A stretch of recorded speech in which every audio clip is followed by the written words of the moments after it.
Wait, one time means you're recording. I should be recording now. Okay, hello and welcome back to Fuss Snow. Hopefully you're all doing okay today and staying safe. It's been a little while since our last episode of Fuss Snow. I do apologise for that. It has been exactly 1 month and 3 days to be exact. I do apologise.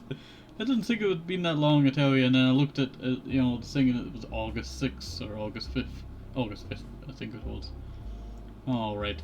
So where did we last leave off? Hand in hand, that's where we last left off. While I had my doubts, the city workers managed to get the Christmas tree in the city's main square finished, just on schedule for my first day of December. Its oversized tinsel and balls gleam happily in the morning's light, proudly announcing the coming holiday. Dang. So we got pushed or something there. Rose takes my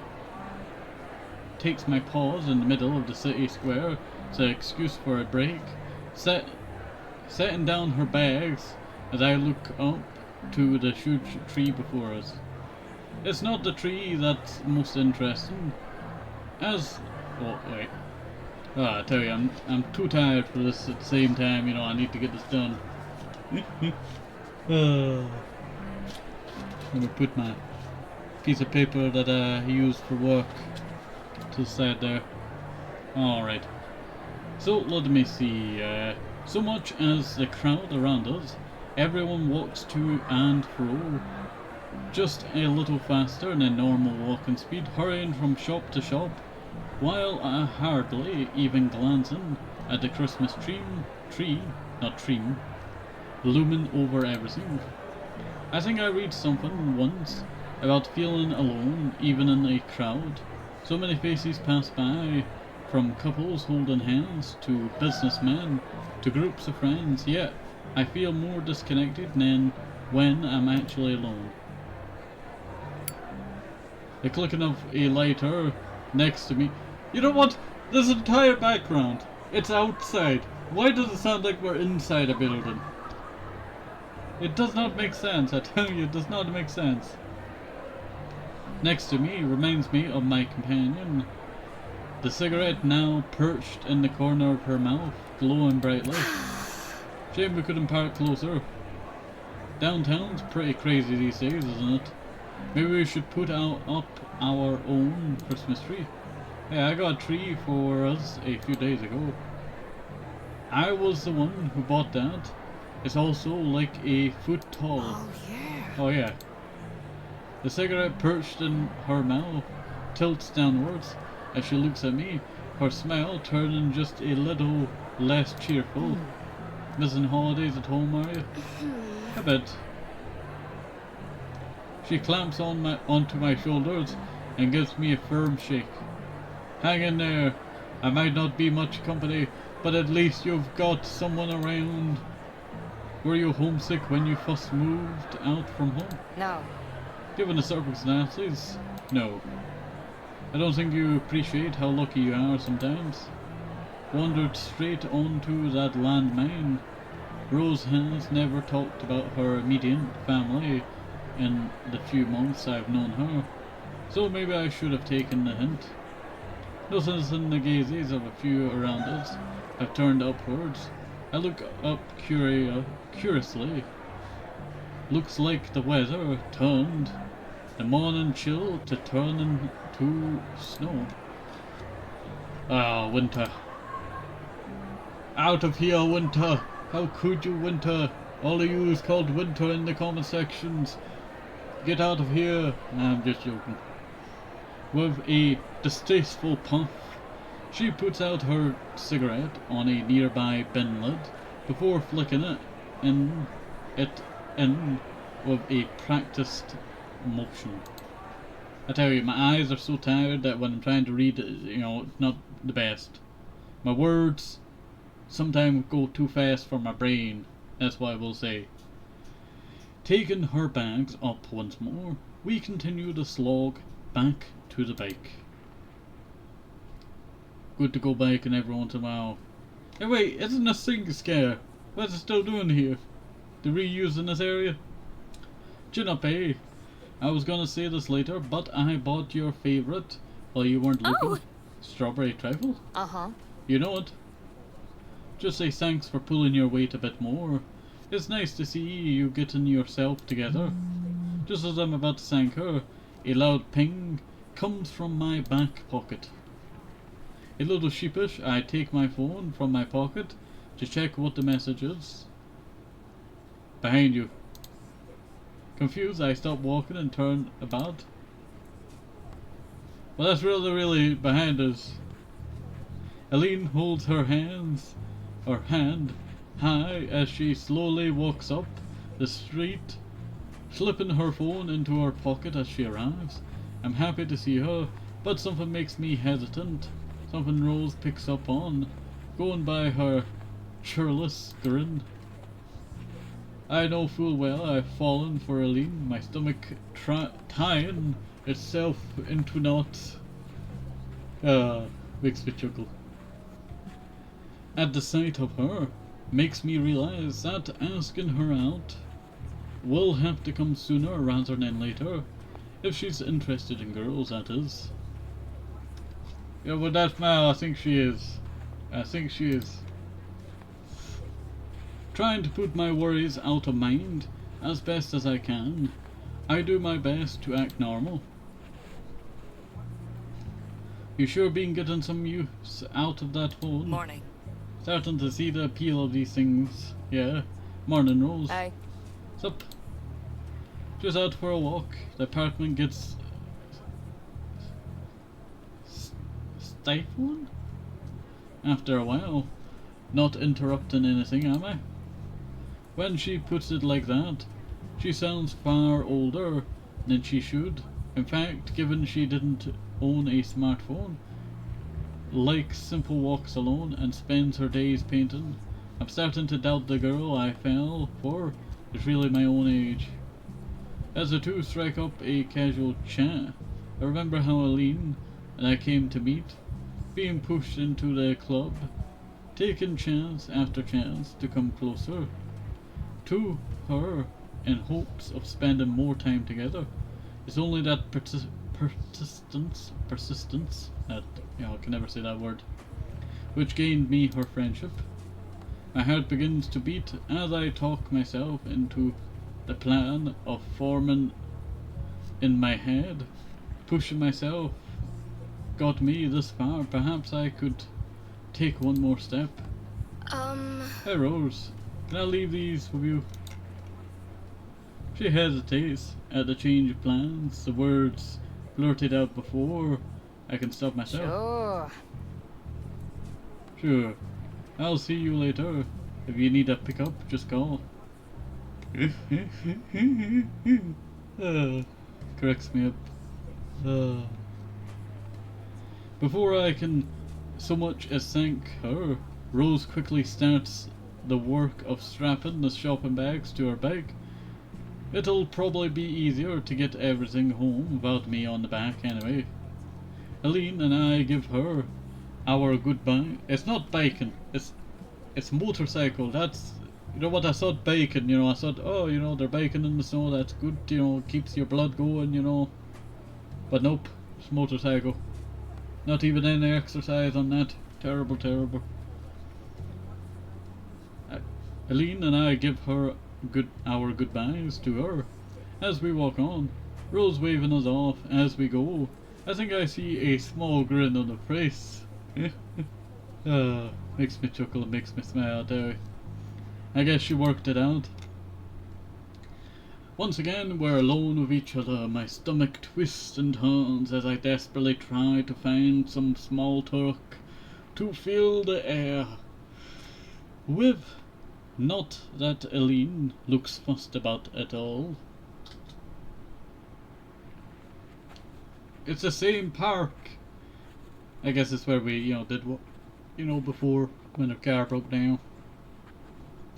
Buried in thought, I barely register as moving through the old wrought iron gates and into the city park. The water in the pond lies nearly still, the ducks lazily bobbing about, with the odd slap of their wings to shake off the snow. The normally rustling branches of the trees stay silent as they gather fallen snow, green slowly turning to white. With everybody in town busy shopping, all that's to be heard as we walk along the wide paths are our footsteps on the freshly fallen snow. Do you come here much? Yeah, every so often. Nice to just think to myself, a bit without being cooped up. You? Only when I was younger, I liked to feed bread to the ducks. I feel like I should have guessed that answer from you. All I can do is pout, as she gives a smug smile at my expense. Even as we walk on through the otherwise empty park, I can feel my eyes lingering on her. Ah yes, lingering. That difference between us is probably what drew me to her. Now that I think about it, I've never felt like this towards anyone else before. But I know my feelings are genuine as I gaze at her. If she spends Christmas with her family, I won't get to see Élan again until classes start. Sorry, I hate she knows. In the new year, telling her what I feel might ruin everything, but I don't want this to linger like a hanging thread. If she can push herself towards her goals, then so can I. As I come to a stop, the ceasing of my footsteps on the crunched snow makes Élan turn towards me. As her eyes fall to mine, my heart begins to race. I'm instantly filled with doubt, but now it's too late. I've psyched myself up so much that it's surely shown. All my life, others have helped push me forwards. Now I have to do something for myself. Élan taught me how I have to do that. Eileen, I wanted to tell you something. With my voice shaken and a hand clutching my other arm tightly out of nervousness, I take a long breath to clear my mind and sort out the words in my head. Sorry, I'm getting second-hand embarrassment here. That's just part of, these episodes. Something like this happens, I get second-hand embarrassment. I play the game for the love and the visual novel, story, and then, I get second-hand embarrassment from it.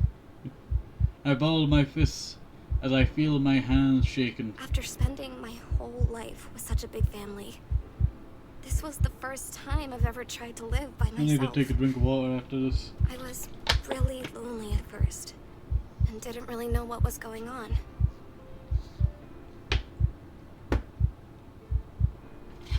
But recently, I realized that loneliness hasn't been around. I've met so many wonderful people, and had so many nice experiences. Now, I'm looking forward to every day, and what fun things might happen. A lot of that is thanks to you. So, I wanted to thank you for helping me. This isn't exactly poetry so far, but I think I'm getting my feelings across right. Élan simply looks at me, accepting the praise with only a touch of confusion. Well, thanks. It's nice to be appreciated like that. It's more than that, though. I mean, I first thought it was just friendship, but... Why can't I be more confident than this? My throat feels like it's closing as my nerves get the better of me, and it only gets worse the more I try to speak. I'm so busy reading Élan's expression that I lose track of what I'm saying. I try desperately to force something out, but no words come to me. Look at her face. She knows. Though I don't think the rest needs to be said. We just look at each other silently, the winter snow falling between us. She looks gentle, somehow. Stepping forward, she looks down at my blushing face. From here, I can see the faint red in her cheeks clearly. I think of anything else. Just that gentle, calm face that I've never seen her wear before. After moments of hesitation, Élan brings her hands forward, grasping my shoulders delicately.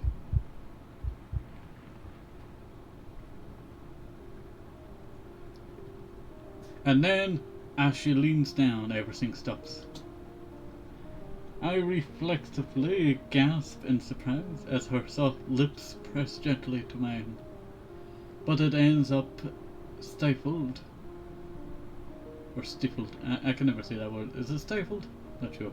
With my body utterly frozen, I find myself completely in grasp of the girl holding me, her breath tingling against my face. This is nice. The sounds, the smells, everything beyond Élan, that I falls from my consciousness. All that's left is this wonderful warm feeling flowing through my entire body. Minutes, seconds. I have no idea how much time passes, but it does not matter. I just know that I don't want it to stop. Eventually, sadly, Élan's lips part from mine. Straightening herself as she steps back, Élan takes a long... Sorry, I burped there. Takes a long, shuddering breath as I stare dumbstruck at her wildly blushing face. The feeling of Élan's lips pressed to mine replays endlessly in my confused mind, clouding everything.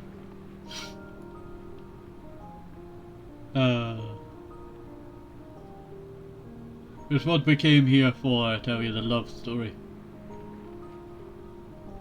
Eileen, you... Between us falls quiet. Élan left waiting for a reply. As I stand in a silent daze, simple shock is one part of it, but far from all. Élan is not only interested in women, but also in me. I feel like my heart could burst from the relief. It's only now that I see her fidgeting, playing with her hair, and unable to quite stand still. I wonder how long that's been going on for, unnoticed. It makes me realize she's as unfamiliar at the situation as I am.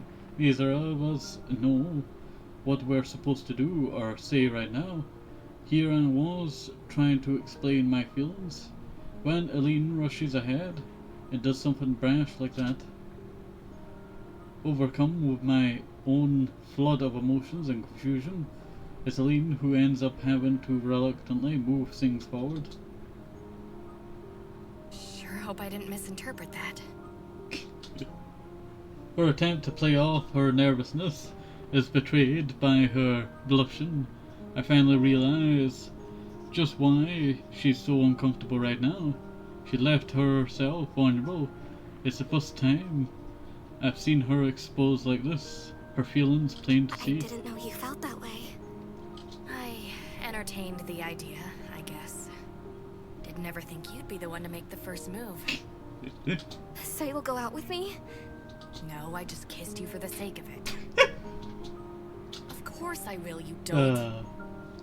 Guess we're in this thing together now, huh? For all things, she tries to play things cool. It's obvious Élan's as awkward, but this as I am. The only reply I can muster, and perhaps only one needed, is to smile.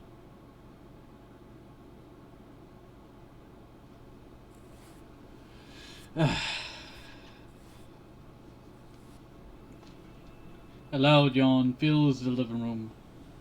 The droning of the television briefly overshadowed. The scene couldn't be more normal. Rose lounging about on the couch, watching the morning news, the sounds of traffic outside, heading off to work, and me stumbling around, pulling on the last of my clothes, and it's the morning's Latin saloon. One thing is different now, though. Just thinking about what happened last night makes my heart race, but I have no idea what's supposed to happen after something like that. What happens when I see Eileen again? How close am I meant to be with her? Now that we're going out. Then there's the kiss itself, playing over and over in my mind. The feelings of her soft lips on mine. The way she looks so flustered afterwards. Oh! Ow! A sharp pain from my shin brings me back into the real world, bending down to rub my foreleg, revealing the cause to be walking into a chair. The feeling of embarrassment isn't helped by Rose looking over and You right?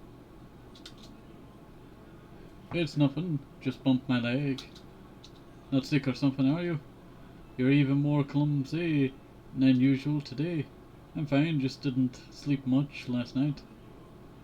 It's times like this that normally being a morning person doesn't pay off. I shrug off her concern as best as I can, distracting myself by throwing on my clothes to prepare for the chill outside.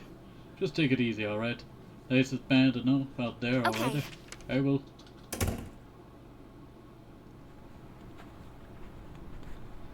The walk down the road towards the campus does me good, giving time for my mind to settle and get back to the daily routine. Not everything is quite the same though. My footsteps feel light, and what's typically a arduous walk feels unusually easy. I'm not quite dancing in the streets, but the day feels just a little brighter than usual. It's nice. The snowfall's been getting heavier now that it's December. I pass a few people standing outside buildings while looking mournfully at their roofs, plotting how to dislodge the snow piled on top. The traffic's also slowed to a crawl, rolling by carefully. Ads for Christmas sales on television are into full swing by now. Which reminds me that I should get my shopping done when I have some free time. I think I can scrape together enough money to buy a little something for everyone in my family. Then there's Christmas cards for my new friends here, not to mention organising a trip home for the break. Christmas is meant to be relaxing. I bet you were going to stay instead of go home. But it feels like there's so much to organise for it. Because, Eileen does not have much people, Probably alone all Christmas. That's not the best thing, I tell you. Coming up to the campus, I try to focus my thoughts back onto school for the time being.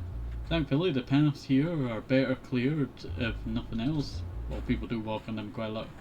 As students filing past the gate, my heart skips a beat as I recognize a particular blonde girl. She looks back and notices me.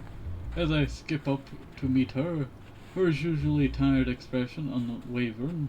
I've never met someone so far from a morning person. Morning. Allison. Hey, Allison.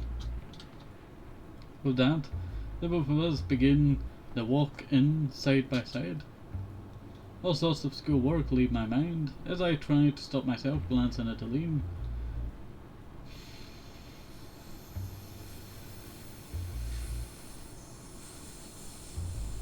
How do I say that word? Furtively. Furtively. I can never say that word now. You say a word for years, and then when it turns up in writing, you're bound to, mess it up, shall we say. Trying to work out exactly how I am supposed to act around her.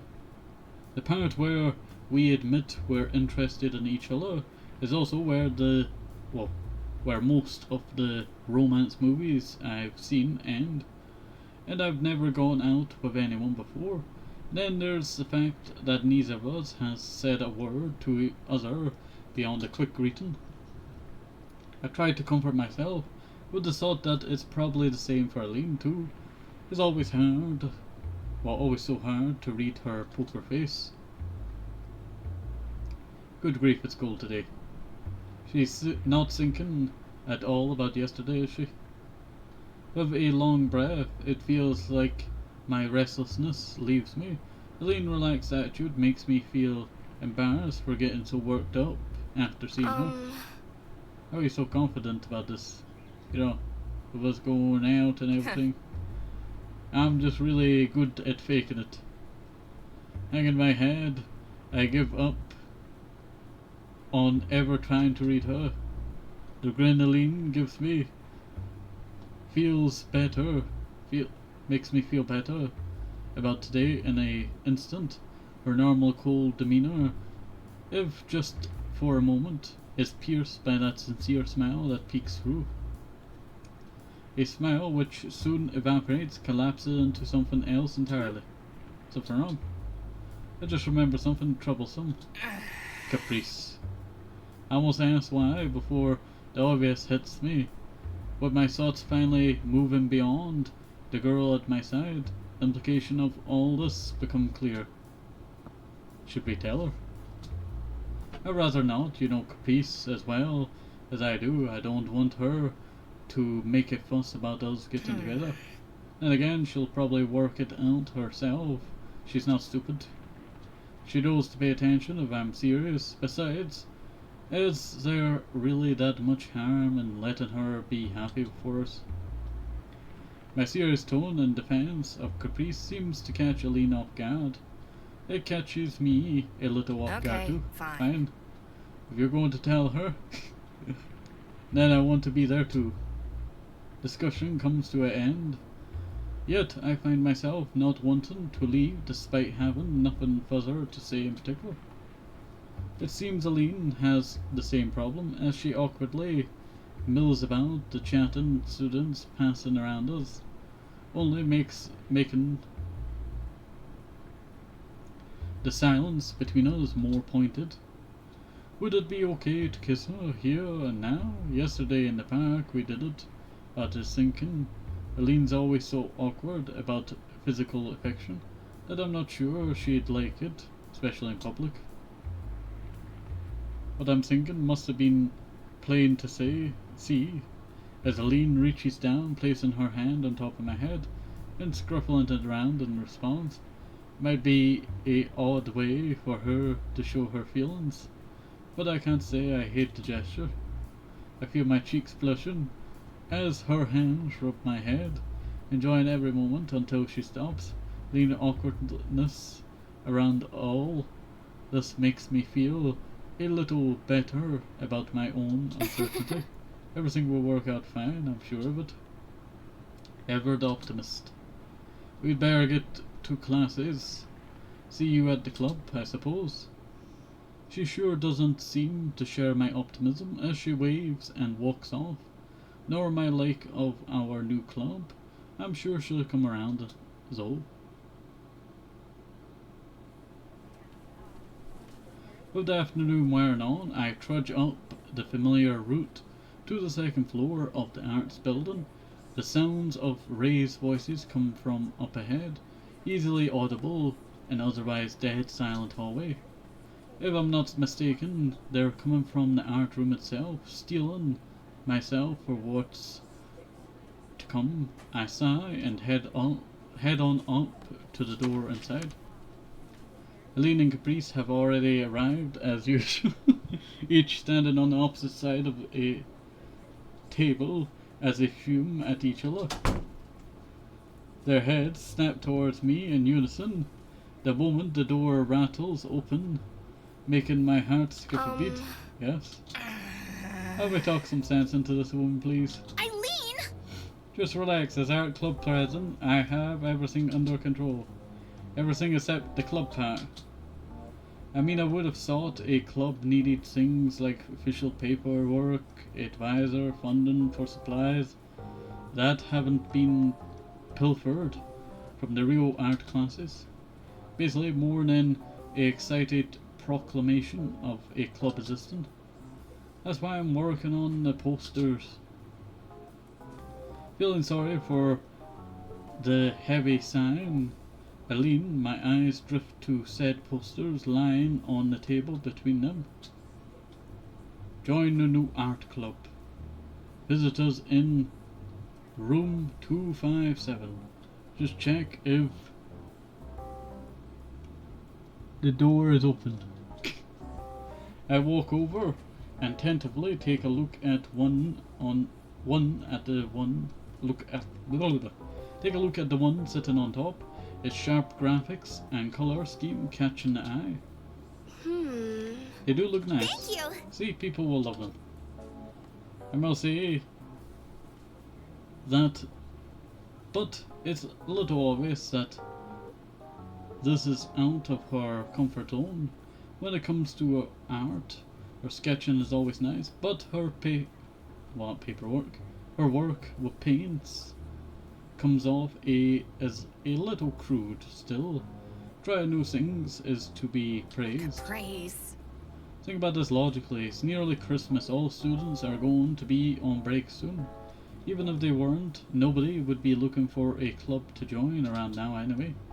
Wouldn't exactly say that. Caprice is quick on the draw as she leans over and latches onto my shoulder, beaming a smug look of victory at her opponent. I feel like I've been reduced to a useful prop in an argument, but Caprice isn't wrong. Eileen looks physically pained as she groans in frustration. She did walk right into that one. What could be only interpreted as the universal sign of giving up. She shakes her head and starts to walk away, retreating to the cabinet to grab her things. It looks like posters will be the accomplishment of the day, as far as the club goes. I suppose it doesn't hurt to try and draw in some new members. Yeah. Hopefully we can get them soon too. I wanted to have another club outing, and the more the merrier. And like I declared, we're going to make the pizza place a regular thing for the club. Sure thing. I'm up for that. Eileen looks drearily at the traitor to her cause, but knows her goose is cooked as she hangs her head. I swear she looks more tired than usual. Exactly. That is settled. Caprice goes back to fussing over her posters, brushing off some specks of dust that's settled on the paint. Taking advantage of the distraction, I look to Eileen. She grimaces.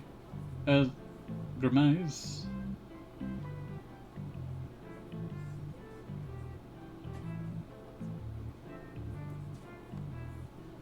do apologize. I was just checking my hands there.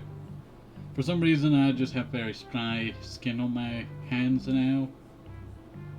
Like, you know, I don't know if it's happened before or not.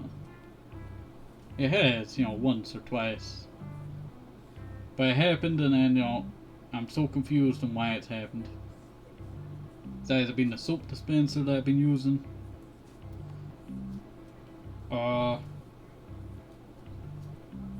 Something else.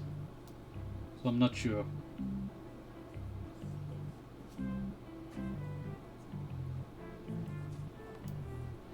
So I am very annoyed at my nails now.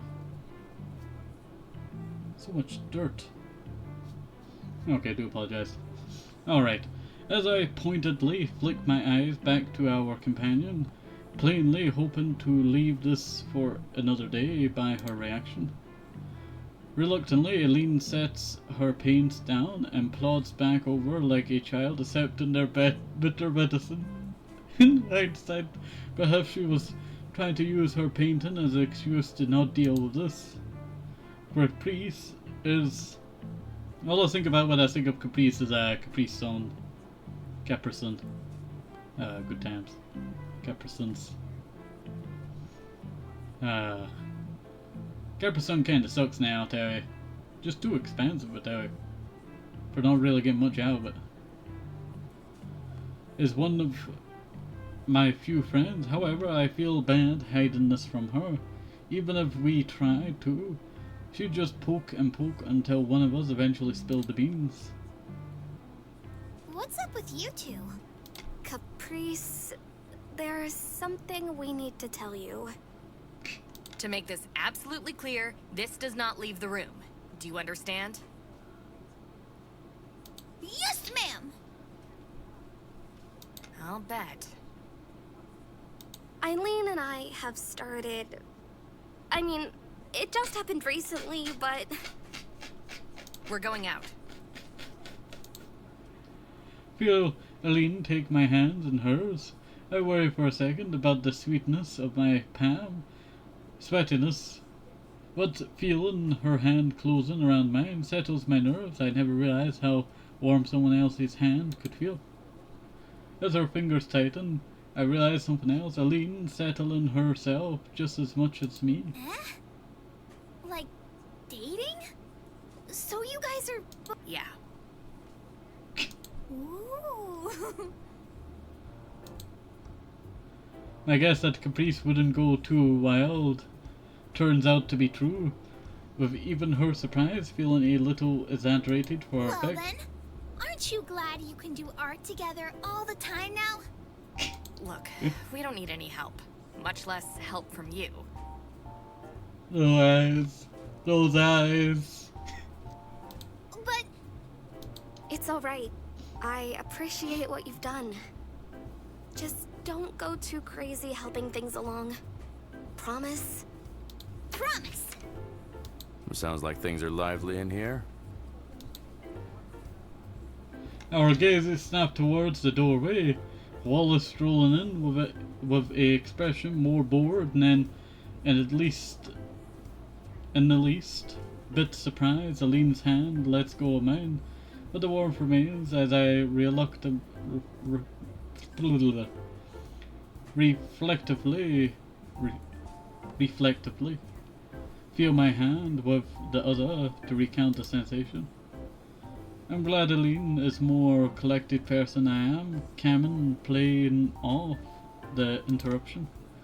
Just as she is about to greet him, though, Millie sides around his large figure and into the room. Millie, you're here! You're looking cheerful today. We just finished our own club work, so we thought we'd pop by. Wallace is in the writing club with Millie. He responds to my surprised look with a shrug, clearly trying to avoid setting off Caprice. Only for now. Only until I graduate from this place. I'm not joining this club, no matter how many times you ask. You make it sound like being here is some horrible fate. I smile a little at Eileen suddenly finding some pride in the art room. Now that someone's spoken against As it. for what I actually came here for, Haley was wanting us to join her for takeout. Oh, right! Takeout! Lead the way! Millie gives us a polite wave goodbye as Caprice skips over to pick her up her hoodie on the way out. Fortunately for Caprice, Eileen doesn't let her go so easily. And your club?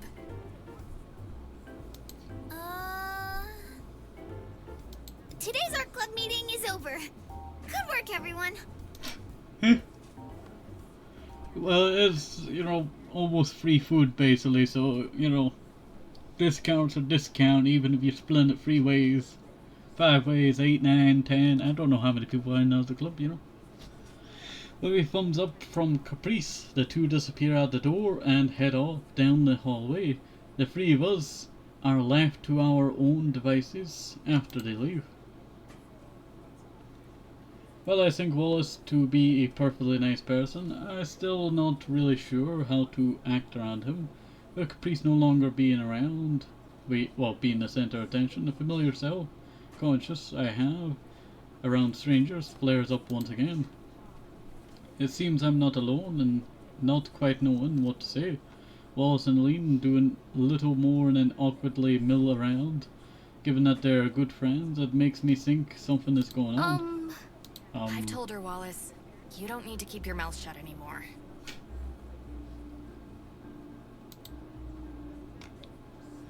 As a sigh, he lets out a sigh of relief. It finally clicks. Wait, you knew about Eileen and I? Eileen, yes. Not you, though. Going by the fact this didn't just become intensely awkward, I'm going to say things worked out. Eileen takes my opposite shoulder and shakes me lightly. Seems so. Well, I'm happy for you too. Hope it works out. Thanks. Told you I'd find someone who could put up with me. That's not the kind of thing you should say about yourself. Guess I'll get out of your way then. Just take things easy, okay? We will. We give each other our goodbyes before he leaves, his unmistakably large figure slowly disappearing down the orange-lit hallway. And then there we're two. So you didn't want to tell anyone. Well, this is different. He knows I like girls since we were in high school. He's known I like you for a while now, too. I myself blush. The thought of that Eileen talked to Wallace about me like that makes me smile. I suppose we'd better head home too, given the club meet's over. Guess so.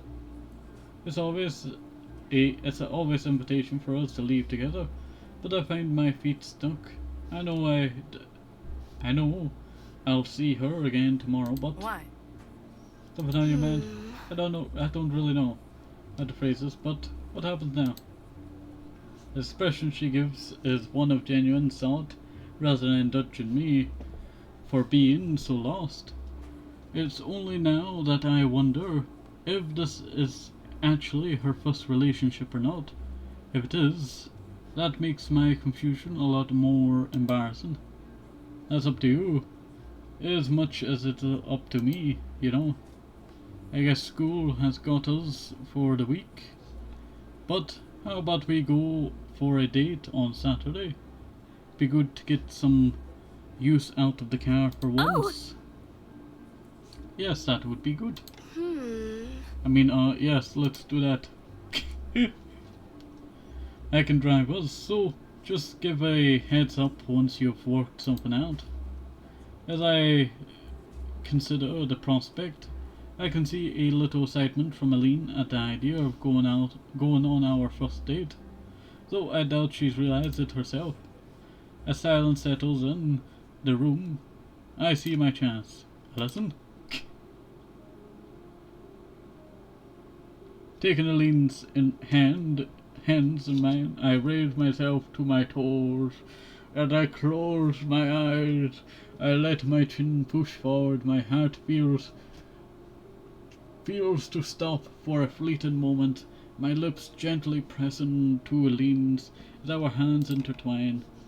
As our lips part and I come back down, my heart makes up for lost time. Come to think of it, I guess that's the first time I've ever kissed someone myself. I have to admit the physical side of being together is nice, even if it is awkward. I can't help but feel the sensation of lingering.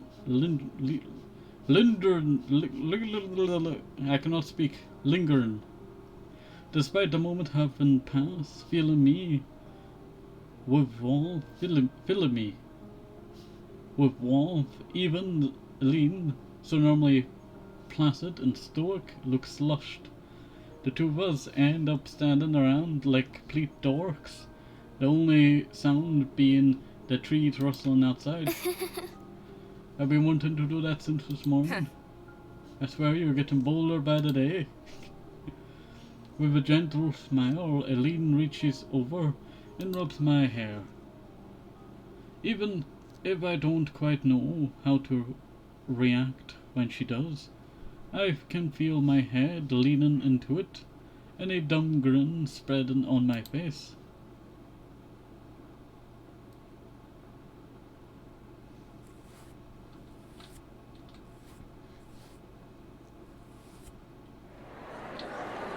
Alright. So, hopefully you did enjoy that. Have a nice day, safe, was a little bit, good sources, because the right one's very important, and bye-bye, see you next time, obviously, see you soon, bye-bye.